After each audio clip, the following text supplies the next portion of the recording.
उस रात कुछ ऐसा था जो बिना बोले ही दिल के अंदर धीरे धीरे उतर रहा था, जैसे पुरानी दीवारों में बंद कोई सच हवा के साथ हिलने लगा हो। खिड़की के पास बैठा मन बारिश की हर बूंद में किसी भूली हुई याद को सुन रहा था। छोटे से गांव के किनारे बना वो पुराना स्टेशन, जहां रात की ट्रेन हमेशा धीमे से रुकती थी, जैसे किसी के सोते हुए कंधे पर हाथ रखकर उसे न जगाने की कोशिश कर रही हो। वही उस शाम रमेश बैठा था, लकड़ी की पुरानी बेंच पर, जिसके एक पांव में हल्की दरार थी और जो हर बार उसके वजन से धीमी सी आवाज करती थी। स्टेशन की पीली रोशनी धूल के कणों को हवा में तैरता हुआ दिखा रही थी और बारिश की पतली धारियां प्लेटफॉर्म पर गिरकर छोटे छोटे घेरे बना रही थी। रमेश की आंखें सामने खड़ी ट्रेन की खिड़कियों पर टिक गई थी, जिनमें से कुछ के शीशे धुंधले थे और कुछ पर बारिश की बूंदें ऐसे फिसल रही थी जैसे किसी पुराने खत के शब्द बह रहे हों। उसके हाथ में एक पुराना लिफाफा था, किनारे से थोड़ा फटा हुआ, जिसे उसने कई सालों से खोला नहीं था। हर बार खोलने का मन करता तो उसे अपनी छाती के अंदर एक धीमी सी कसक महसूस होती, जैसे कोई बंद दरवाजा भीतर से दस्तक दे रहा हो। गांव में लोग उसे शांत आदमी कहते थे, जो शाम को अपने आंगन में आधा जला दिया जलाकर देर तक आसमान को देखता रहता था। उसकी झोपड़ी के सामने एक खिड़की थी जो बरसों से नहीं खुली थी। उसके किवाड़ों पर जंग लगी थी और भीतर अंधेरा हमेशा ठहरा रहता था। उस अंधेरे में उसकी बीती हुई बातें सोई रहती थी। स्टेशन की घड़ी ने धीरे से 9 बजाए और उसी पल ट्रेन का इंजन हल्की सी सांस लेकर जैसे रुका। रमेश को याद आया कि कैसे बरसों पहले इसी ट्रेन में किसी ने उसे अलविदा कहा था, बिना जोर से बोले, बस एक नजर और एक अधूरी मुस्कान के साथ। बारिश की आवाज तेज नहीं थी, वो बस लगातार थी, जैसे कोई कहानी बिना रुके सुनाई जा रही हो। रमेश ने लिफाफे को अपनी हथेली में घुमाया। कागज की सख्ती अब नरम पड़ चुकी थी, जैसे समय ने उसे भी थका दिया हो। प्लेटफॉर्म पर एक बूढ़ा कुली अपनी कुर्सी पर झुककर ऊँग रहा था।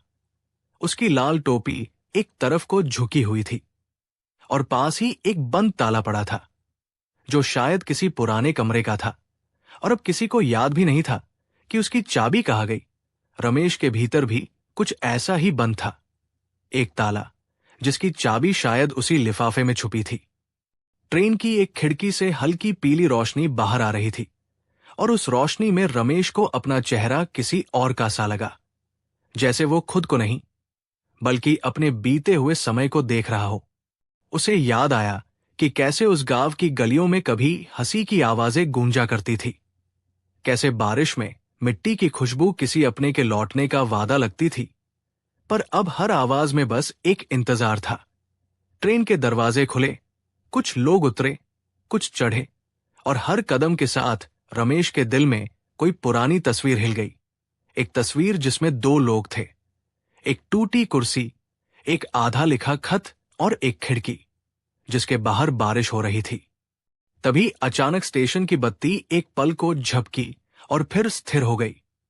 उस छोटे से अंधेरे में रमेश ने अपने भीतर कुछ खुलते हुए महसूस किया, जैसे किसी ने बहुत धीरे से उसका नाम पुकारा हो।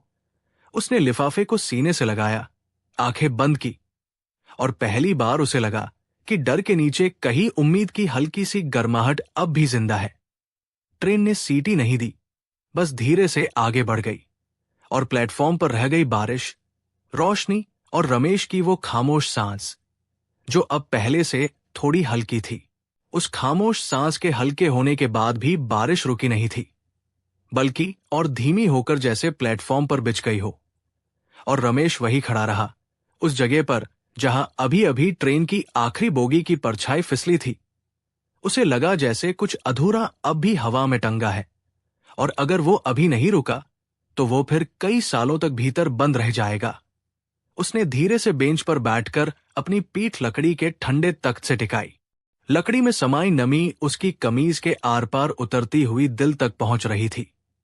सामने पटरी पर बारिश की बूंदें लोहे से टकराकर छोटी छोटी आवाजें कर रही थी, जैसे कोई बहुत पुरानी लोरी बिना शब्दों के गाई जा रही हो।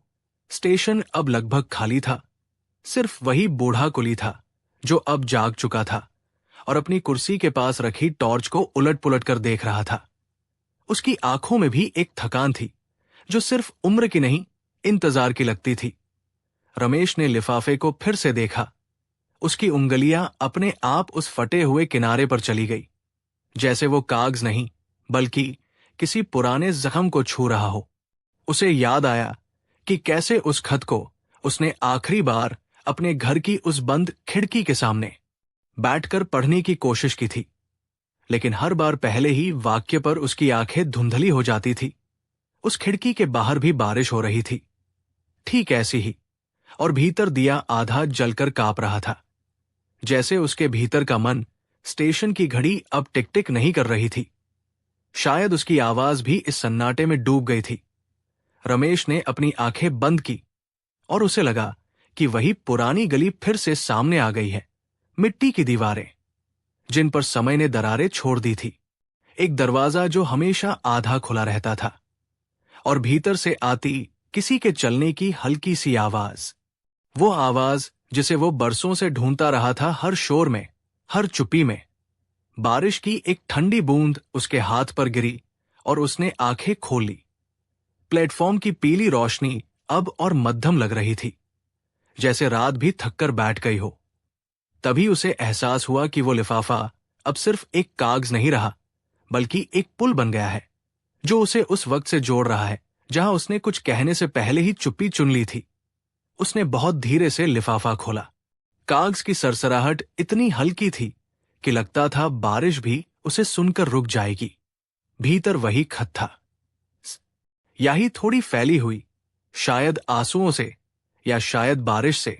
उसने पढ़ना शुरू नहीं किया, बस उसे देखा, जैसे किसी चेहरे को बिना छुए महसूस किया जाता है। उस पल उसे समझ आया कि डर असल में शब्दों से नहीं, उन खामोशियों से था जो शब्दों के बीच रह जाती है। स्टेशन के दूसरे छोर पर एक पुराना दरवाजा था जो शायद किसी स्टोर रूम का था। उस पर लगा ताला जंग खा चुका था और उसकी चाबी शायद कहीं खो चुकी थी। रमेश को लगा जैसे वो ताला उसकी अपनी छाती पर लगा है और ये खत वही चाबी है जिसे उसने डर की वजह से इस्तेमाल नहीं किया। बारिश अब और नरम हो गई थी, जैसे आसमान भी धीरे धीरे उसकी बात समझने लगा हो। उसने खत को वापस लिफाफे में रखा, पर इस बार सीने से नहीं लगाया, बल्कि अपने पास रखी बेंच पर रख दिया, जैसे किसी अपने को आराम से सुला दिया जाता है। बूढ़ा कुली पास आकर बिना कुछ पूछे, बिना कुछ कहे, बस थोड़ी दूरी पर खड़ा हो गया। उसकी मौजूदगी में एक अजीब सा सुकून था, जैसे कोई अनजाना भी इस रात में अपना लगने लगे। रमेश ने पहली बार महसूस किया कि वो अकेला नहीं है, कि इस प्लेटफॉर्म, इस बारिश, इस रात में बहुत सी कहानियां बिना बोले एक दूसरे के पास बैठी है। उसे लगा जैसे ट्रेन के जाने के बाद भी उसका सफर रुका नहीं, बल्कि अब शुरू हुआ है। एक ऐसा सफर जिसमें मंजिल कोई जगह नहीं, बल्कि भीतर खुलता हुआ एक दरवाजा है। उसने गहरी सांस ली, जो अब पहले से ज्यादा स्थिर थी, और उस सांस के साथ उसने मन ही मन उस खामोश अलविदा को माफ कर दिया जो कभी बोला नहीं गया था। दूर कहीं बिजली चमकी, पर गरज नहीं हुई। बस एक हल्की सी रोशनी फैली और फिर अंधेरा पहले से ज्यादा नरम होकर लौट आया, जैसे रात ने उसे भरोसा दिया हो कि सुबह धीरे आएगी, बिना शोर किए, और जब आएगी तो शायद उस बंद खिड़की के किवाड़ भी अपने आप थोड़ा सा खुल जाएंगे। अगर ये रात आपके भीतर भी चुपचाप उतर रही हो तो उसे रोकिए मत, बस सांस के साथ बहने दीजिए। आपकी ये खामोश मौजूदगी ही इस कहानी को आगे बढ़ने देती है। उस नरम अंधेरे के लौट आने के बाद भी रमेश अपनी जगह से हिला नहीं, जैसे अगर वो जरा सा भी हिला तो भीतर जो हल्की सी स्थिरता बनी है वो फिर बिखर जाएगी। बारिश अब भी पटरी पर गिर रही थी, लेकिन उसकी आवाज पहले से और धीमी हो गई थी, जैसे थककर वो भी सुनने लगी हो। प्लेटफॉर्म पर फैली रोशनी में धूल के कण अब भी तैर रहे थे, और उनके बीच रमेश की सांसें दिखाई न देने वाली लकीरों की तरह चल रही थी। उसने बेंच पर रखे लिफाफे की ओर देखा, और पहली बार उसे ऐसा लगा कि वो उसे बुला नहीं रहा, बल्कि बस वही पड़ा है, शांत, भरोसे से भरा हुआ, जैसे कह रहा हो कि जब तैयार हो तब आना। स्टेशन की दीवार पर टंगी एक पुरानी घड़ी फिर से हल्की सी आवाज करने लगी थी। हर टिक के साथ समय जैसे आगे नहीं बल्कि भीतर उतर रहा था।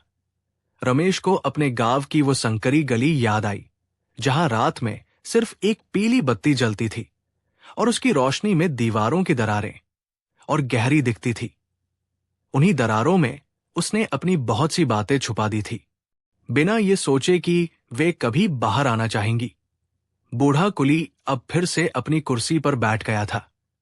उसकी आंखें आधी बंद थी और उसके हाथ अपने आप ही घुटनों पर टिके हुए थे। उसकी सांसों की लय भी बारिश से मिल गई थी, जैसे दोनों एक दूसरे को जानते हों। रमेश ने अपनी पीठ सीधी की और बहुत धीरे से लिफाफा उठाया। इस बार उसके हाथ कांपे नहीं, बस हल्का सा वजन महसूस हुआ, कागज का, यादों का और उन बातों का जो अब कहे जाने की जिद नहीं कर रही थी। उसने लिफाफे को अपनी गोद में रखा और आंखें बंद कर ली। उसके भीतर एक तस्वीर उभरी, जिसमें वही पुरानी खिड़की थी जिसके किवाड़ जंग खाए थे। बाहर बारिश थी और भीतर दिया अब पूरी तरह बुझ चुका था। उस बुझी हुई लौ के पास बैठा वो खुद था, चुप, थका हुआ और किसी आवाज का इंतजार करता हुआ। उसे समझ आया कि वो आवाज कभी बाहर से आने वाली नहीं थी, उसे तो भीतर से उठना था। स्टेशन की हवा में मिट्टी और लोहे की मिलीजुली गंध थी, वही गंध जो उसे हमेशा सफर की शुरुआत में महसूस होती थी। लेकिन आज उसमें भागने की बेचैनी नहीं थी, बस ठहरने की इजाजत थी। उसने लिफाफा खोला और इस बार कागज को बाहर निकाल लिया। शब्द अब भी धुंधले थे, पर डर उतना नहीं था। उसने पढ़ना शुरू नहीं किया, बस उंगलियों से उन अक्षरों को छुआ जैसे किसी की हथेली पर बने पुराने निशान पढ़े जाते हैं। हर स्पर्श के साथ उसे एहसास हुआ कि ये खत भी उसके साथ ही बड़ा हुआ है। उसके डर, उसकी चुप्पी और उसकी उम्मीदों के बीच कहीं दूर एक कुत्ता भौंका और फिर चुप हो गया। आवाज आई और चली गई, जैसे यादें आती है और फिर थम जाती है। रमेश को लगा कि उसके भीतर भी कुछ ऐसा ही हुआ है। बहुत सालों से जो शोर था वह अब धीरे धीरे शांत हो रहा है।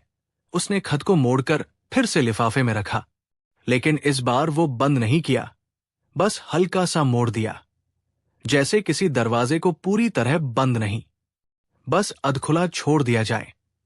प्लेटफॉर्म के आखिरी सिरे पर एक छोटी सी खिड़की थी, शायद सिग्नल रूम की। वो भी आधी खुली थी और उसके भीतर से एक कमजोर सी रोशनी बाहर गिर रही थी। उस रोशनी में बारिश की बूंदें चमक रही थी और रमेश को लगा जैसे हर बूंद अपने साथ कुछ हल्का कर ले जा रही हो। उसे याद आया कि कैसे कभी उसने प्यार को भी ऐसे ही अधखुला छोड़ा था, पूरा अपनाने से पहले ही डरकर पीछे हट गया था और फिर उस अधूरेपन को उम्र भर ढोता रहा। आज पहली बार उसे लगा कि अधूरा होना हमेशा हार नहीं होता, कभी कभी वो इंतजार भी होता है। स्टेशन पर कहीं से एक हल्की सी सीटी की आवाज आई, शायद दूर से आती किसी और ट्रेन की, पर वो पास नहीं आ रही थी, बस अपनी मौजूदगी का एहसास करा रही थी। रमेश ने अपने दोनों पैर जमीन पर मजबूती से रखे और सिर थोड़ा ऊपर उठाया। उसे लगा जैसे उसकी रीढ़ में कोई पुरानी थकान धीरे धीरे पिघल रही हो। उसने मन ही मन उस चेहरे को याद किया जिसे वो इस खत से जोड़ता था। आंखें जो हमेशा कुछ कहने से पहले रुक जाती थी और होंठ जिन पर अधूरी बातें टिककर रह जाती थी। उस याद में अब चुभन नहीं थी, बस एक मीठी सी उदासी थी, जैसी बारिश के बाद की ठंडी हवा में होती है। बूढ़ा कुली उठकर चला गया, बिना अलविदा कहे। उसकी कुर्सी खाली रह गई, लेकिन उसकी गर्माहट कुछ देर तक हवा में बनी रही। रमेश ने उसे जाते हुए देखा और महसूस किया कि कुछ मुलाकातें बस उस पल के लिए होती हैं, ज्यादा नहीं, और वही काफी होती है। बारिश अब और हल्की हो चुकी थी, जैसे आसमान भी धीरे धीरे सोने की तैयारी कर रहा हो। प्लेटफॉर्म पर फैला सन्नाटा अब डरावना नहीं था, बल्कि ओढ़ने जैसा था। रमेश ने लिफाफे को अपने बैग में रखा और जिप बंद नहीं की, बस उसे वही रहने दिया। खुला, भरोसे से भरा हुआ, उसने आंखें बंद की और पहली बार उसे अपने भीतर एक ऐसी शांति महसूस हुई जिसमें सवाल नहीं थे, सिर्फ स्वीकार था। उसे लगा जैसे कहीं दूर, बहुत दूर, सुबह की पहली हल्की रोशनी बनने लगी है, भले ही रात अभी बाकी हो। और उसी एहसास के साथ उसने अपने भीतर उस टूटे ताले को छूकर देखा जो अब भी लगा था, पर जंग कम हो चुकी थी। और शायद अगली बार जब वो अकेला नहीं बल्कि तैयार होगा, वो अपने आप खुल जाएगा। अगर इस ठहराव में आपको भी अपनी कोई धीमी सांस सुनाई दे तो उसे थाम कर रखिए। इस कहानी की तरह वो भी आपको बिना शोर के आगे ले जाएगी। उस स्वीकार की शांति में भी रात पूरी तरह सोई नहीं थी, बल्कि प्लेटफॉर्म के कोनों में बैठकर धीरे धीरे सांस ले रही थी। और रमेश ने महसूस किया कि उसके भीतर जो हल्का सा भरोसा जगा है, वो किसी तेज रोशनी की तरह नहीं, बल्कि दिए की बची हुई गर्मी जैसा है, जो बुझने के बाद भी देर तक हथेलियों में रहती है। बारिश अब बस नाम भर की थी। कभी कभी कोई बूंद पटरी पर गिर जाती और फिर सन्नाटा पहले से थोड़ा और गहरा होकर लौट आता। रमेश बेंच से उठा नहीं, बस थोड़ा आगे झुक गया, जैसे किसी कहानी के अगले वाक्य को सुनने के लिए पास आना पड़ता हो। प्लेटफॉर्म की फर्श पर बने पुराने दाग, तेल की लकीरें और मिट्टी के निशान उसे अपने गांव के आंगन जैसे लगने लगे, जहां हर दाग के पीछे कोई न कोई दिन छुपा होता है। कहीं हंसी, कहीं चुप्पी, कहीं किसी का अचानक चला जाना। स्टेशन की दीवार से टिके एक पुराने पोस्टर का कोना हवा में हल्का सा फड़फड़ाया और रमेश को याद आया कि कैसे उसके घर की दीवार पर टंगा एक कैलेंडर सालों तक पलटा ही नहीं गया था। जैसे समय को रोक देने से दर्द भी रुक जाएगा, लेकिन समय रुका नहीं, बस चुपचाप आगे बढ़ता रहा। और वह दीवारें भरता रहा। उसके भीतर एक हल्की सी टीस उठी, पर इस बार वो टीस कांटों जैसी नहीं थी, बल्कि ऐसी थी जैसे बरसों से जमी हुई ठंड धीरे धीरे पिघल रही हो। उसने अपनी हथेली प्लेटफॉर्म की ठंडी जमीन पर रखी और आंखें बंद कर ली। उसे लगा जैसे जमीन भी थकी हुई है, कितने पैरों का बोझ उठाते उठाते, कितनी कहानियों को अपने ऊपर से गुजरते हुए देखते देखते, और फिर भी हर सुबह तैयार हो जाती है, बिना शिकायत। उसी पल उसे एहसास हुआ कि शायद इंसान भी ऐसा ही होता है, बस उसे ये याद दिलाने वाला कोई नहीं होता। स्टेशन के दूर वाले छोर से किसी दरवाजे के बंद होने की हल्की सी आवाज आई। कोई शायद आखिरी कमरा बंद कर रहा था, रात को समेट रहा था। रमेश ने अपनी पीठ सीधी की और पहली बार उसे अपने कंधों पर रखा पुराना बोझ थोड़ा हल्का लगा, जैसे किसी ने बिना बताए उसका एक हिस्सा उठा लिया हो। उसे अपने घर की वो कुर्सी याद आई जो एक पांव से हिलती रहती थी और जिस पर बैठते हुए हमेशा डर लगता था कि कहीं गिर न जाए। फिर भी वो रोज उसी पर बैठता था, शायद इसलिए क्योंकि डर के साथ रहना उसे आदत बन गया था। आज यहां इस प्लेटफॉर्म पर भी वो वही डर लेकर आया था, लेकिन अब उसे लग रहा था कि डर का काम सिर्फ सावधान करना होता है, रोकना नहीं।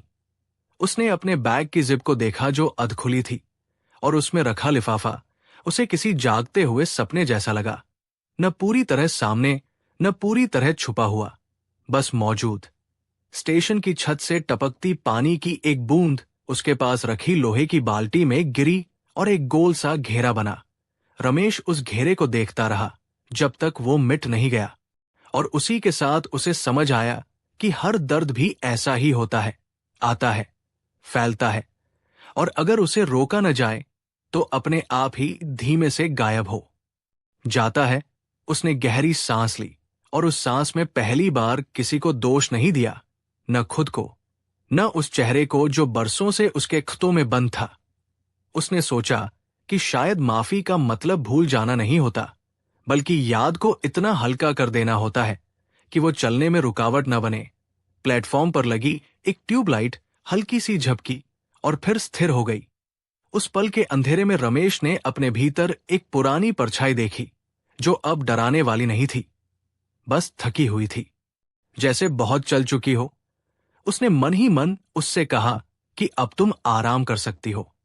मैं यहां हूं। बाहर हवा थोड़ी ठंडी हो गई थी और बारिश लगभग थम चुकी थी। बस पटरी पर जमा पानी चुपचाप चमक रहा था, जैसे रात ने अपनी सारी बातें कह दी हों और अब सुनने की बारी इंसान की हो। रमेश ने महसूस किया कि उसके भीतर कहीं बहुत अंदर एक दरवाजा चरमराया, पूरी तरह खुला नहीं, बस इतना कि रोशनी की एक पतली सी लकीर भीतर आ सके, और वही काफी थी। उसे लगा जैसे किसी ने उसके माथे पर हाथ रखकर कहा हो कि अब सो सकते हो, सब ठीक है। स्टेशन अब लगभग सो चुका था। कोई आवाज नहीं, कोई कदम नहीं, बस हवा और दूर कहीं किसी ट्रेन की याद।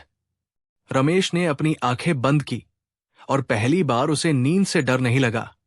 नींद उसे भागने की जगह नहीं, बल्कि लौटने का रास्ता लगी। लौटना अपने आप के पास, उन बातों के पास जिन्हें उसने कभी अधूरा छोड़ दिया था, पर जो अब शिकायत नहीं कर रही थी, बस साथ चलना चाहती थी। और उसी एहसास में उसने खुद को उस बेंच पर थोड़ा और सहेज लिया, जैसे कोई मां बच्चे को ठंड से बचाने के लिए चादर ठीक करती है। रात अब भी थी, लेकिन अब वो भारी नहीं थी, बल्कि ऐसी थी जैसे किसी पुराने दोस्त की चुप्पी, जिसमें शब्दों की जरूरत नहीं होती। अगर इस चुप्पी में आपको भी कुछ हल्का सा सुकून मिला हो, तो उसे कसकर पकड़ने की जरूरत नहीं, बस महसूस करते रहिए। आपका यूं चुपचाप यहां रहना ही इस कहानी की सबसे नरम आवाज है। उस नरम दोस्त जैसी चुप्पी के बीच रमेश की सांसें अब किसी लय में बंध गई थी, जैसे बरसों बाद भीतर का शोर थककर बैठ गया हो और उसकी जगह धीमी सी गूंज ने ले ली हो। प्लेटफॉर्म की ठंडी हवा उसके गालों को छूकर निकल जाती और हर बार उसे ये याद दिला जाती कि वो अब भी यहां है, जिंदा, जागता हुआ, पर बोझिल नहीं। बेंच की लकड़ी उसके शरीर की गर्मी से थोड़ी नरम लगने लगी थी, जैसे उसने भी उसे स्वीकार कर लिया हो। दूर कहीं पटरी के पास जमा पानी में स्टेशन की बत्ती का उल्टा अक्स हिल रहा था, और रमेश उस हिलते हुए उजाले को देखता रहा। उसे लगा जैसे उसकी जिंदगी भी कुछ ऐसी ही रही है। रोशनी थी, पर पानी के बीच, और हर हलचल पर कांप जाती थी, फिर भी बुझी नहीं। उसने अपनी उंगलियां धीरे से आपस में रगड़ी। हथेलियों में अब सिहरन नहीं थी, बस एक हल्की सी गर्मी थी जो भीतर से बाहर आ रही थी। उसे अपने घर की वो सुबह याद आई जब वो पहली बार अकेला उठा था, बिना किसी आवाज के, बिना किसी इंतजार के। खिड़की तब भी बंद थी और बाहर धूप होने के बावजूद भीतर अंधेरा टिका हुआ था। उस दिन उसे लगा था कि शायद यही उसकी नियति है, भीतर अंधेरा और बाहर की दुनिया से दूरी। लेकिन आज इस प्लेटफॉर्म पर बैठा वो समझ पा रहा था कि अंधेरा हमेशा सजा नहीं होता। कभी कभी वो बस एक ठहराव होता है, ताकि आंखें रोशनी को पहचान सकें। स्टेशन की छत से लटकती एक जाली में फंसी सूखी पत्तियां हवा के साथ खनकने लगी, और रमेश को लगा जैसे किसी ने बहुत हल्के से ताली बजाई हो। शोर करने के लिए नहीं, बस ये जताने के लिए कि कुछ देखा गया है, कुछ सुना गया है। उसने सिर पीछे टिकाया और आंखें आधी बंद कर ली। उस अधबंद अंधेरे में उसे फिर वही चेहरा दिखाई दिया, इस बार साफ नहीं, धुंधला। जैसे यादें अक्सर होती हैं जब वे चोट पहुंचाने नहीं आती, बस हाल पूछने आती है। उस चेहरे की आंखों में अब सवाल नहीं थे, सिर्फ इंतजार था। और रमेश ने पहली बार महसूस किया कि वो इंतजार अब डरावना नहीं है। वो किसी शांत स्टेशन जैसा है जहां अगली ट्रेन का पता नहीं, पर भरोसा है कि आएगी जरूर। उसने बैग की ओर देखा। जिप अब भी अधखुली थी और लिफाफा भीतर से झांक रहा था। उसे लगा जैसे वो कह रहा हो कि मैं यही हूं, कहीं नहीं जा रहा, तुम जब चाहो मुझे देख लेना। रमेश ने बैग को अपने पास खींच लिया। उसे खोला नहीं, बस पास रखा, जैसे किसी अपने की मौजूदगी काफी हो। स्टेशन की दीवार पर एक छाया हिली, शायद कोई चूहा, शायद हवा, और रमेश के भीतर भी एक पुरानी घबराहट हिली। लेकिन इस बार वो टिक नहीं पाई, जैसे उसे यहां जगह न मिली हो। बारिश पूरी तरह रुक चुकी थी और उसकी जगह एक गहरी, साफ चुप्पी ने ले ली थी। ऐसी चुप्पी जिसमें दूर की आवाजें भी साफ सुनाई देती है। कहीं बहुत दूर से आती किसी ट्रेन की धीमी गड़गड़ाहट, जैसे धरती नींद में करवट ले रही हो। रमेश ने उस आवाज को सुना और मुस्कुराया नहीं, लेकिन उसके होठों का तनाव अपने आप ढीला पड़ गया। उसे लगा जैसे भीतर किसी ने कहा हो कि अब तुम मजबूरी में नहीं, इच्छा से इंतजार कर रहे हो। और यही फर्क था। उसने अपने पैरों को जमीन पर थोड़ा और फैला कर रखा, जैसे खुद को इस जगह में जड़ देना चाहता हो। प्लेटफॉर्म, हवा, रात, सब उसका हिस्सा बन गए थे। और वो उनका। स्टेशन की घड़ी ने फिर से समय बताया, लेकिन रमेश ने ध्यान नहीं दिया। अब समय उसे पकड़ नहीं रहा था, बस साथ चल रहा था। उसे लगा जैसे किसी पुराने कागज पर जमी स्याही अब फैलना बंद हो गई है। शब्द वहीं, पर अब हाथ काले नहीं करते।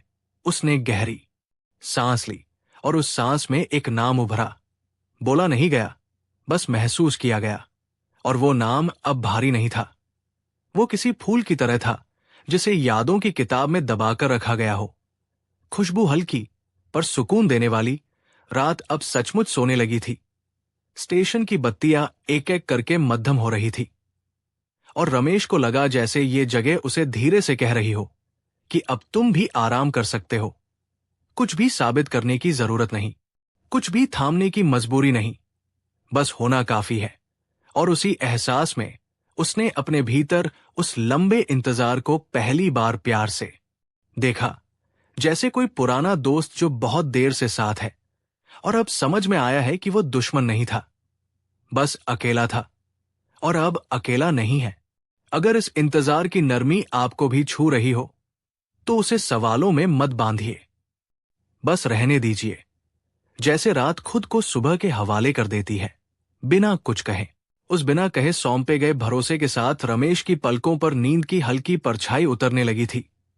पूरी तरह सोने से पहले जैसी एक अवस्था, जहां मन जागता रहता है और शरीर धीरे धीरे ढीला पड़ता है।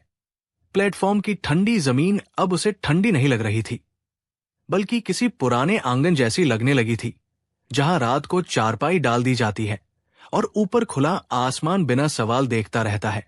हवा में अब बारिश की गंध नहीं थी, बस भीगी हुई मिट्टी की शांत खुशबू थी, जो मन को कहीं गहरे तक छू जाती है। रमेश ने करवट बदली नहीं, बस अपनी गर्दन थोड़ा ढीली छोड़ दी, जैसे भीतर जमा सख्ती अब किसी काम की नहीं रही हो। स्टेशन की छत से टपकती आखिरी बूंद ने लोहे की रेलिंग को छुआ, और फिर सब कुछ स्थिर हो गया। उस स्थिरता में रमेश को अपने भीतर की पुरानी दौड़ साफ दिखाई दी। वो दौड़ जिसमें वो हर सवाल का जवाब ढूंढता रहा, हर याद को तौलता रहा, और हर रात खुद से थोड़ा और दूर होता गया। आज पहली बार उसे लगा कि शायद जवाब ढूंढना जरूरी नहीं था, बस सवालों के साथ बैठना काफी होता। प्लेटफॉर्म की दीवार पर बनी दरारों में अंधेरा भरा हुआ था, लेकिन उन दरारों के किनारे रोशनी भी ठहरी हुई थी। और रमेश ने महसूस किया कि उसकी जिंदगी भी कुछ ऐसी ही रही है। टूटी हुई जगहों में अंधेरा, पर किनारों पर हमेशा थोड़ा सा उजाला, जिसे उसने जल्दी में कभी देखा ही नहीं। दूर कहीं से एक सीटी की बहुत धीमी सी आवाज आई, जैसे कोई सपना करवट बदल रहा हो, और फिर वो आवाज भी रात में घुल गई। रमेश को लगा जैसे किसी ने उसके कंधे से पुराना थैला उतारकर जमीन पर रख दिया हो। वजन अचानक कम हो गया था, और उस हल्केपन में एक अजीब सी भावुकता थी। ऐसी भावुकता जो रुलाती नहीं, बस भीतर कुछ नरम कर देती है।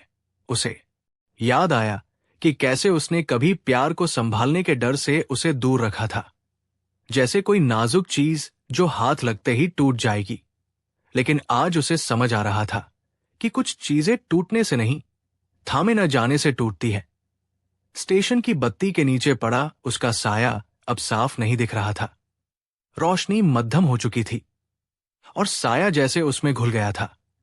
रमेश ने पहली बार अपने साए से डरना छोड़ दिया। उसे लगा कि ये भी उसी का हिस्सा है, भागने वाला नहीं, बस साथ चलने वाला। उसने अपने बैग को सीने के थोड़ा और पास खींच लिया। उसमें रखा लिफाफा अब भी खुला था, और उस खुलेपन में उसे कोई खतरा नहीं, बल्कि एक अजीब सा सुकून महसूस हुआ, जैसे सच अब छुपकर नहीं, आराम से सांस ले रहा हो। प्लेटफॉर्म पर बिखरे छोटे छोटे कंकड़ बारिश के बाद चमक रहे थे और रमेश को लगा कि हर कंकड़ किसी बीते दिन की तरह है, साधारण, चुप, लेकिन अपनी जगह पर जरूरी। उसे पहली बार अपने बीते समय पर गुस्सा नहीं आया, न अफसोस, बस एक हल्की सी समझ कि जो हुआ उसने भी उसे यहां तक पहुंचाया, इस शांत रात तक, जहां वो बिना भागे, बिना छुपे बस बैठा है, सांस ले रहा है। स्टेशन अब पूरी तरह नींद में था, जैसे किसी ने उस पर चादर डाल दी हो, आवाजें दूर, रोशनियां धीमी, और बीच में बैठा एक आदमी जो अब खुद से नहीं डर रहा था। रमेश की आंखें अपने आप बंद हो गई, पूरी तरह नहीं, बस इतनी कि भीतर की तस्वीरें साफ दिखने लगे। और उन तस्वीरों में अब दर्द नहीं था, बस रास्ते थे, कुछ मुड़े हुए, कुछ सीधे, और सब एक ही जगह जाते हुए, उसी के पास। और उस एहसास में उसे लगा कि अगर अभी नींद आ भी जाए तो वो भागना नहीं होगी, बल्कि लौटना होगी, उस जगह जहां मन को अब खुद से कुछ छुपाना नहीं पड़ता। अगर इस नींद से पहले की शांति ने आपको भी थोड़ा हल्का किया हो, तो बस उसे महसूस कीजिए। यहीं, इसी सांस के साथ सब कुछ अपने आप धीमा हो जाता है। उस लौटने वाली नींद के किनारे पर बैठा रमेश पूरी तरह सोया नहीं था, बस उस जगह पर आ गया था जहां जागना और सोना एक दूसरे से हाथ मिला लेते हैं। प्लेटफॉर्म की हवा अब लगभग थम चुकी थी, और ठंड भी किसी शिकायत की तरह नहीं, बल्कि हल्के से स्पर्श की तरह लग रही थी, जैसे कोई ये जांच रहा हो कि तुम ठीक हो या नहीं। रमेश की सांसें अपने आप गहरी हो गई थी, बिना कोशिश के, बिना गिनती के, और हर सांस के साथ उसके भीतर जमी पुरानी परतें थोड़ी थोड़ी ढीली पड़ती जा रही थी। उसे लगा जैसे वो इस स्टेशन पर नहीं, बल्कि अपने ही जीवन के किसी ऐसे मोड़ पर बैठा है जहां पीछे देखने की जरूरत नहीं, आगे दौड़ने की मजबूरी नहीं, बस यही रुककर खुद को महसूस करना काफी है। बेंच की लकड़ी में पड़ी दरारें उसे अपने हाथों की लकीरों जैसी लगी, कुछ सीधी, कुछ उलझी हुई, पर सब एक ही कहानी कहती हुई।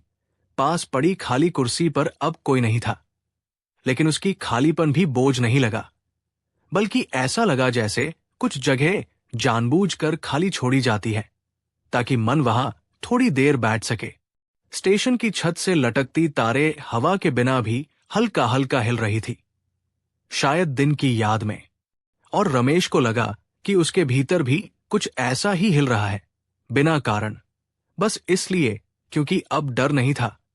उसे अपने घर की वो बंद खिड़की फिर याद आई, लेकिन इस बार उसके किवाड़ जंग लगे नहीं दिखे, बल्कि ऐसे लगे जैसे सुबह की रोशनी का इंतजार कर रहे हों, तैयार, शांत। उसने मन ही मन सोचा कि शायद लौटकर वो उन्हें खोल देगा, जोर से नहीं, बस थोड़ा सा, इतना कि हवा आ सके। प्लेटफॉर्म पर कहीं दूर एक बिल्ली दबे पांव गुजरी और फिर अंधेरे में गायब हो गई। उसकी चाल में भी कोई हड़बड़ी नहीं थी, जैसे उसे पता हो कि रात सुरक्षित है। रमेश ने उस पल में पहली बार महसूस किया कि सुरक्षा हमेशा दीवारों से नहीं आती, कभी कभी वो भीतर के ठहराव से आती है। उसने अपने कंधों को ढीला छोड़ा और गर्दन को थोड़ा एक ओर झुका दिया, जैसे शरीर खुद ही अपनी सही जगह ढूंढ लेता है जब मन उसे रोकना छोड़ देता है। बैग में रखा लिफाफा अब उसे याद दिलाने वाला बोझ नहीं लगा, बल्कि किसी पुराने बीज की तरह लगा जिसे सही मौसम का इंतजार था। और ये रात शायद वही मौसम थी। स्टेशन की दूर वाली बत्ती अब पूरी तरह बुझ चुकी थी और पास की रोशनी भी बहुत मध्यम हो गई थी। लेकिन रमेश को अंधेरे से डर नहीं लगा, क्योंकि उसे समझ आ गया था कि अंधेरा भी उतना ही सच्चा होता है जितनी रोशनी, बस उसकी भाषा धीमी होती है। उसके भीतर अचानक एक इच्छा उठी, भागने की नहीं, पाने की नहीं, बस किसी को याद करने की, बिना कसक के, बिना सवाल के। और उस याद में अब दर्द नहीं था, बस एक हल्की सी मुस्कान थी जो भीतर ही भीतर बनकर रह गई, बाहर नहीं आई, क्योंकि जरूरत नहीं थी। रात अब और गहरी हो चुकी थी, लेकिन उसके साथ ही रमेश के भीतर एक अजीब सी कोमलता फैल गई थी, जैसे बहुत देर तक भीगने के बाद शरीर खुद ही सूखना सीख ले। उसे लगा जैसे ये प्लेटफॉर्म ये बेंच, ये सन्नाटा, सब उसे धीरे धीरे विदा कह रहे हों, बिना आवाज, बिना इशारे, बस भरोसे के साथ कि अब तुम अपने रास्ते के लिए थोड़े और तैयार हो। और उस एहसास में रमेश ने अपने भीतर उस लंबे समय से बंद पड़े कमरे का दरवाजा हल्का सा खोला, पूरी तरह नहीं, बस इतना कि अंदर की हवा बाहर आ सके और बाहर की ठंडक भीतर जा सके, और दोनों मिलकर कुछ नया बना सके, कुछ ऐसा जो डर से नहीं बल्कि समझ से भरा हो। और वहीं उसी मिलन के बीच उसने खुद को पहली बार पूरा महसूस किया, अधूरा नहीं, बस चल रहा हुआ। और ये चलना अब थकाता नहीं था। अगर इस नरमी में आपको भी अपने भीतर कोई बंद दरवाजा हल्का सा खुलता महसूस हो तो उसे रोकिए मत। बस इतनी देर रुक जाइए जितनी देर दिल खुद से मिलना चाहता है। उस चलने की थकान के बिना रमेश अब भी उसी बेंच पर था, लेकिन भीतर कुछ बदल चुका था, जैसे कोई पुरानी गांठ अपने आप ढीली हो गई हो और उसे खोलने की मेहनत अब याद भी न रहे। रात अपने आखिरी पहर में थी और स्टेशन की हवा में एक अलग सी ठंडक घुल गई थी, ऐसी ठंडक जो जगाने नहीं बल्कि और गहराई से सुलाने आती है। रमेश ने महसूस किया कि उसकी पीठ अब सीधी रखने की कोशिश नहीं कर रही, शरीर खुद को संभाल रहा था, जैसे उसे भरोसा हो कि गिरने का डर अब नहीं रहा। प्लेटफॉर्म के पास लगे लोहे के खंभे पर जमीन नमी हल्की सी चमक रही थी और उस चमक में उसे अपने बीते दिनों की परछाइयां दिखी, भागती हुई नहीं, बस खड़ी हुई, इंतजार करती हुई। उसे समझ आया कि शायद वे दिन भी यही चाहते थे कि वो एक बार ठहर कर उन्हें देख ले, बिना शिकायत के, बिना पछतावे के। स्टेशन की जमीन पर पड़ी एक सूखी पत्ती हवा के साथ थोड़ी दूर सरकी और फिर रुक गई, जैसे तय कर लिया हो कि अब यही जगह ठीक है। रमेश के भीतर भी कुछ ऐसा ही हुआ, एक बेचैनी जो बहुत दूर तक भागती रही थी, अब थमकर बैठ गई थी। उसने अपने हाथों को घुटनों पर रखा और उंगलियों के बीच की खाली जगह को महसूस किया। पहले वहां कसाव रहता था, अब बस जगह थी, खुली, सांस लेने लायक। उसे लगा जैसे भीतर कोई धीमी सी आवाज कह रही हो कि सब कुछ पकड़कर रखने की जरूरत नहीं होती, कुछ चीजें बस पास होने से ही पूरी हो जाती है। दूर कहीं से सुबह से पहले की पहली चिड़िया की आवाज आई, बहुत हल्की, जैसे गलती से निकल गई हो, और रमेश के होठों पर बिना कोशिश के एक नरम सी मुस्कान आ गई। उस आवाज में कोई वादा नहीं था, बस ये एहसास था कि रात हमेशा के लिए नहीं होती और सुबह हमेशा शोर लेकर नहीं आती। कभी कभी वो बस ऐसे ही चुपचाप आ जाती है। उसने अपने बैग को देखा, जिप अब भी अधखुली थी, लेकिन अब उसे बंद करने का मन नहीं हुआ। उसे लगा जैसे कुछ चीजें खुली रहकर ही सुरक्षित रहती है। स्टेशन की दीवार पर लगी घड़ी ने बहुत धीमे से समय बदला, टिक की आवाज जैसे किसी ने रुई में लपेट दी हो। और रमेश ने पहली बार समय को दुश्मन नहीं, साथी की तरह महसूस किया। उसे याद आया कि कैसे उसने कभी किसी से कहा नहीं था कि वो डरता है, कि वो रुक जाना चाहता है, कि उसे भी किसी के साथ बैठकर कुछ न कहने की आदत अच्छी लगती है। आज वो सब कहने की जरूरत नहीं थी, क्योंकि ये रात, ये प्लेटफॉर्म, ये सन्नाटा सब कुछ सुन चुके थे, बिना टोके, बिना सलाह दिए। बारिश अब पूरी तरह स्मृति बन चुकी थी, लेकिन उसकी आवाज रमेश के भीतर अब भी बह रही थी, जैसे किसी दूर जाती ट्रेन की गूंज, जो दिखाई नहीं देती पर पता रहता है कि वह थी। उसने आंखें बंद की और इस बार नींद को आने दिया, रोक कर नहीं, बुलाकर नहीं, बस रास्ता देकर। और उस रास्ते पर चलते हुए उसने महसूस किया कि उसके भीतर जो प्यार कहीं खो गया था, वो लौटा नहीं, बल्कि हमेशा यही था, बस चुप था, इंतजार में। अब वो इंतजार खत्म हो रहा था, बिना शोर के, बिना किसी घोषणा के, जैसे रात खुद को सुबह के हवाले कर देती है और कोई ताली नहीं बजती, बस रोशनी धीरे धीरे फैल जाती है। अगर इस फैलती हुई शांति ने आपको भी थोड़ा और पास खींच लिया हो तो बस आंखें बंद रखिए। इस कहानी की तरह कुछ बातें महसूस की जाती है, कहीं नहीं जाती, उस फैलती हुई रोशनी से पहले का क्षण सबसे शांत होता है, और रमेश उसी क्षण में जैसे टिक गया था। न पूरी रात में, न पूरी सुबह में। प्लेटफॉर्म अब भी वही था, लेकिन उसकी पहचान बदल गई थी। अब वो इंतजार की जगह नहीं, बल्कि समझ की जमीन लग रहा था। हवा में ठंडक थी, पर उसमें सहरन नहीं थी। बस एक साफपन था, जैसे बहुत देर बाद कमरे की खिड़की खुली हो। रमेश की सांसें अब नींद की लय में थी, फिर भी भीतर कुछ जाग रहा था। कोई डर नहीं, कोई सवाल नहीं, बस एक नरम सी उपस्थिति। उसने महसूस किया कि उसका मन अब पीछे की ओर खिंचता नहीं और आगे की ओर दौड़ता भी नहीं, बल्कि यही बैठकर खुद के पास लौट आया है। प्लेटफॉर्म के पास रखी लोहे की बाल्टी में जमा पानी में आसमान का रंग हल्का बदलने लगा था, और रमेश ने उस बदलाव को देखा। बिना नाम दिए, बिना मतलब खोजे, जैसे बच्चे बादलों को देखते हैं।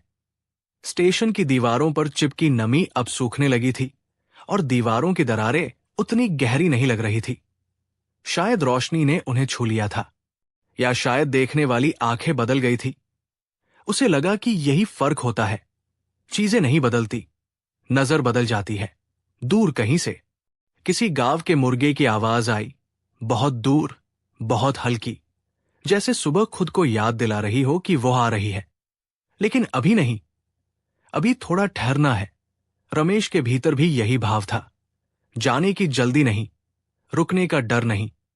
उसने अपने पैरों को हल्का सा हिलाया और महसूस किया कि जमीन अब भी ठंडी है, लेकिन भरोसेमंद है, जैसे कह रही हो कि तुम गिरोगे नहीं, मैं यहां हूं। बैग के भीतर रखा लिफाफा अब उसे याद नहीं दिला रहा था कि उसमें क्या लिखा है, बल्कि ये एहसास दे रहा था कि कुछ बातें लिखी हुई न होकर भी पूरी होती है। उसे पहली बार यह समझ आया कि हर कहानी को पढ़ा नहीं जाता, कुछ कहानियां बस साथ रहती है। स्टेशन की छत से लटकता एक छोटा सा धागा हवा में हिल रहा था, और रमेश उस धागे को देखता रहा, जैसे वो जीवन की ही कोई पतली डोर हो, जो दिखती कम है पर टूटती नहीं। उसने अपने भीतर उस प्रेम को फिर से महसूस किया, जो किसी एक चेहरे तक सीमित नहीं था, बल्कि हर उस पल में फैला हुआ था जहां वो खुद के साथ ईमानदार रहा था। उसे याद आया कि उसने कभी किसी से वादा किया था कि वो लौटेगा, शायद किसी जगह पर, शायद किसी एहसास में, और आज उसे लगा कि वह लौट आया है, बिना टिकट, बिना ऐलान, बस चुपचाप। प्लेटफॉर्म पर अब कोई हलचल नहीं थी, लेकिन सन्नाटा भारी नहीं था। वो एक खुली चादर जैसा था, जिसमें लिपटकर मन आराम कर सकता है। रमेश ने आंखें खोली और सामने पटरी के पार उगते उजाले को देखा। अभी सूरज नहीं था, बस उसका इशारा था, और वही इशारा काफी था। उसे लगा जैसे भीतर कोई पुरानी माफी पूरी हो गई हो। किसी ने कुछ कहा नहीं, फिर भी सब साफ हो गया हो। उसने हल्की सी सांस ली, और उस सांस में पहली बार अपने भविष्य की कोई परछाई देखी। डरावनी नहीं, बस साधारण, और यही साधारणपन उसे सबसे ज्यादा सुकून दे रहा था। रात अब पूरी तरह जाने की तैयारी में थी, और रमेश ने उसे रोका नहीं, न पकड़ा, बस सिर झुकाकर उसे जाने दिया, जैसे किसी अपने को विदा किया जाता है, ये जानते हुए कि जाना भी रिश्ते का ही एक हिस्सा है।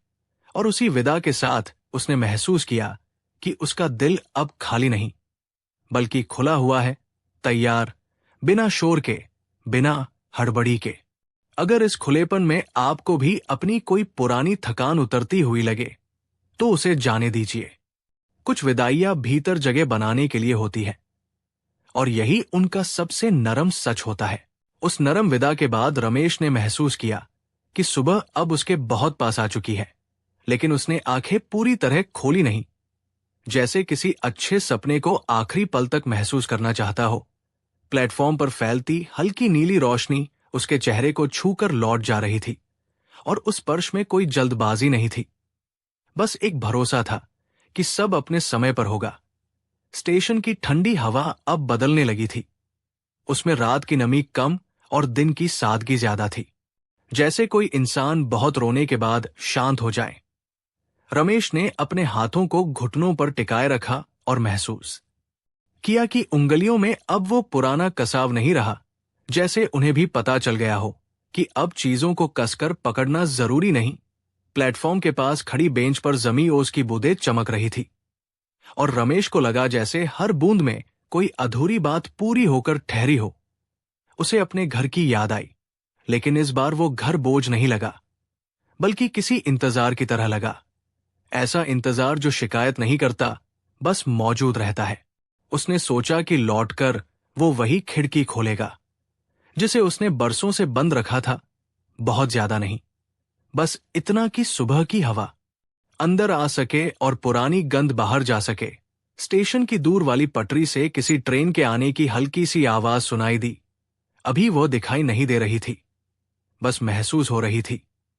और रमेश को लगा जैसे जिंदगी भी ऐसे ही लौटती है, पहले आवाज बनकर, फिर एहसास बनकर, और आखिर में सामने आकर। उसने अपने भीतर कोई घबराहट नहीं पाई, न भागने की इच्छा, न रुकने की मजबूरी, बस एक शांत स्वीकृति कि जो आएगा देखा जाएगा। प्लेटफॉर्म पर एक सफाई कर्मी झाड़ू लगाता हुआ दिखाई दिया।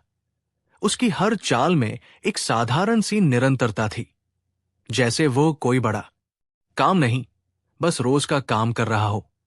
और उसी साधारणपन में रमेश को गहरी सुंदरता दिखी। उसे समझ आया कि जिंदगी शायद ऐसे ही चलती है, बड़े फैसलों से नहीं, छोटे छोटे रोज के कामों से, जिन्हें करते हुए हम खुद से जुड़े रहते हैं। बैग के भीतर रखा लिफाफा अब उसे खींच नहीं रहा था, न बुला रहा था, बस चुपचाप साथ था। जैसे कोई पुराना रिश्ता जो अब साबित नहीं करना चाहता कि वो जरूरी है, क्योंकि उसकी मौजूदगी ही काफी है। स्टेशन की घड़ी ने सुबह का समय बताया और रमेश ने पहली बार समय को दुश्मन नहीं, बल्कि साथी की तरह सिर हिलाकर स्वीकार किया। उसे लगा जैसे भीतर कोई कह रहा हो कि अब तुम देर नहीं कर रहे, तुम बस पहुंच रहे हो उस जगह जहां डर, प्यार, उम्मीद और रहस्य सब एक साथ रह सकते हैं, बिना एक दूसरे को चोट पहुंचाए। सूरज की पहली हल्की किरण प्लेटफॉर्म के एक कोने पर पड़ी और रमेश ने उसे देखा, बिना मुस्कुराए, बिना आंखें सिकोड़े, बस देखते हुए। और उसी देखने में उसे लगा कि उसने बहुत कुछ पा लिया है, भले ही हाथ खाली हो। स्टेशन अब जाग चुका था, पर रमेश के भीतर की रात अभी पूरी तरह गई नहीं थी। और वो जानता था कि ये ठीक है, कुछ रातें भीतर रह जाती हैं ताकि रोशनी को संभाल सके।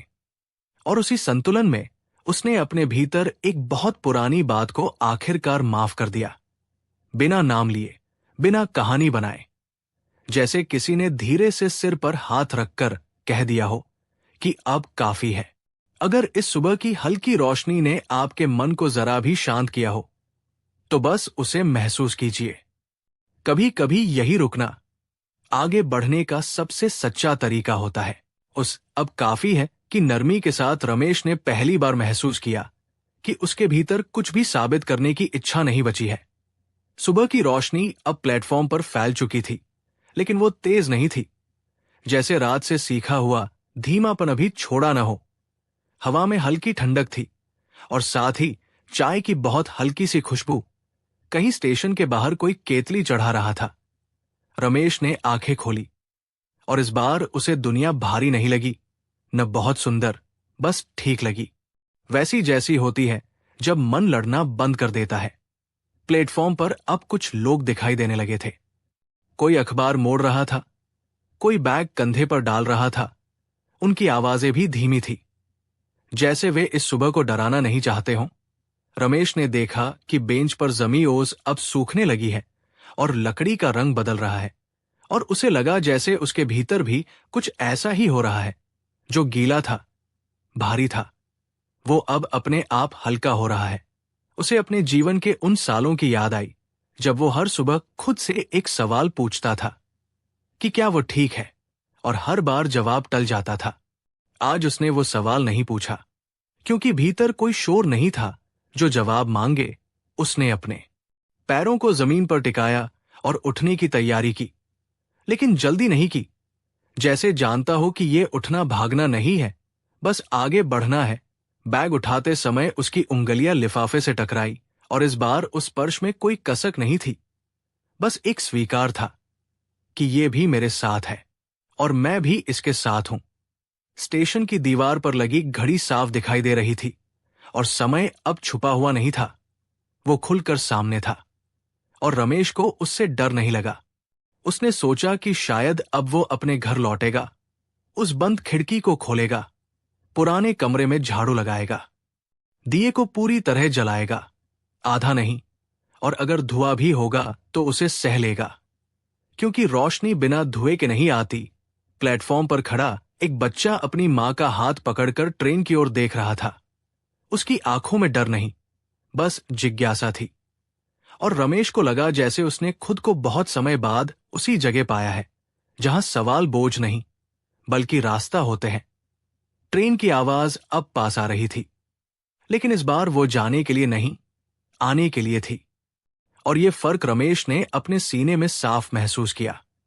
दिल की धड़कन तेज नहीं हुई, बस थोड़ी साफ हो गई, जैसे कोई बंद कमरा खुलकर हवा ले रहा हो। सूरज अब थोड़ा ऊपर आ चुका था और उसकी रोशनी प्लेटफॉर्म की दरारों में भी पहुंच रही थी। उन्हें छुपा नहीं रही थी, बस दिखा रही थी। और रमेश को समझ आया कि यही सच्ची सुबह होती है, जो सब कुछ वैसा ही रहने देती है, बस नजर बदल देती है।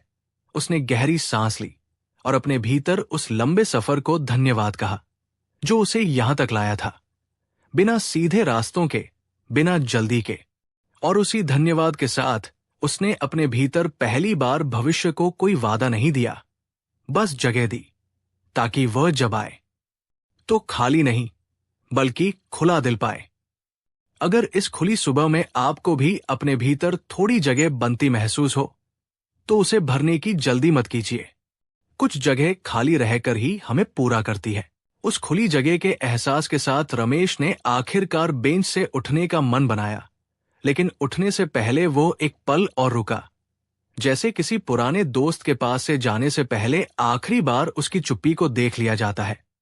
प्लेटफॉर्म अब पूरी तरह जाग चुका था, फिर भी शोर नहीं था, बस जिंदगी की धीमी आवाजें थी जो अपने अपने काम में लगी थी। सुबह की रोशनी अब नरम नहीं रही थी, लेकिन तेज भी नहीं हुई थी, वो बस बराबर की हो गई थी, जैसे भीतर और बाहर का अंतर मिट गया हो। रमेश ने अपने पैरों को जमीन पर टिकाकर खड़ा होना चाहा और महसूस किया कि शरीर अब हल्का है, जैसे रात ने उसका कुछ बोझ अपने साथ ले लिया हो। उसने बैग कंधे पर डाला और पहली बार जिप पूरी तरह बंद कर दी, डर से नहीं बल्कि भरोसे से, क्योंकि अब उसे पता था कि भीतर जो है वो कहीं भागने वाला नहीं, वो उसके साथ ही चलेगा। स्टेशन की सीढ़ियों की ओर बढ़ते हुए उसने पीछे मुड़कर प्लेटफॉर्म को देखा। वो जगह अब उसे रोक नहीं रही थी, बस विदा दे रही थी, बिना आवाज, बिना संकेत। जैसे मां बच्चे को स्कूल भेजते वक्त दरवाजे पर खड़ी रहती है, कुछ कहती नहीं, बस देखती रहती है।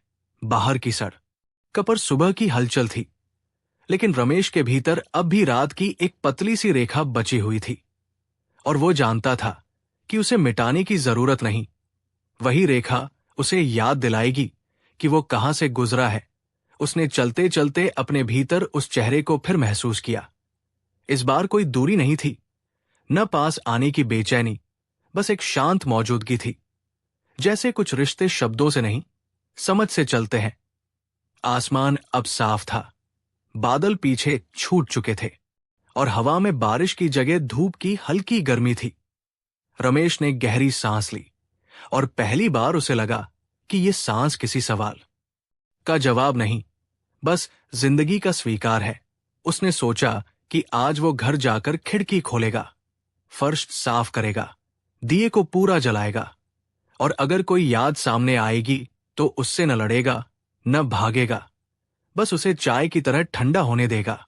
स्टेशन अब पीछे छूट रहा था और उसके साथ वह रात भी, लेकिन कुछ रातें जाती नहीं, वे भीतर रहकर रास्ता दिखाती है। रमेश को लगा जैसे उसने किसी बहुत पुरानी भूल को आखिरकार माफ कर दिया हो, बिना तर्के, बिना शर्त के। और उसी माफी के साथ उसके कदम अपने आप स्थिर हो गए, न तेज न धीमे, बस ठीक जैसे दिल की धड़कन। और उस संतुलन में उसे समझ आया कि यही उम्मीद होती है, कोई बड़ा सपना नहीं, बस ये भरोसा कि कल भी सांस ऐसे ही आएगी, और अगर आएगी तो काफी है। अगर इस कहानी ने आपकी नींद के पास आकर बहुत हल्के से दस्तक दी हो, तो बस उसे खुला छोड़ दीजिए। यहां रुकने के लिए धन्यवाद। अब शांति खुद आगे चलती रहेगी।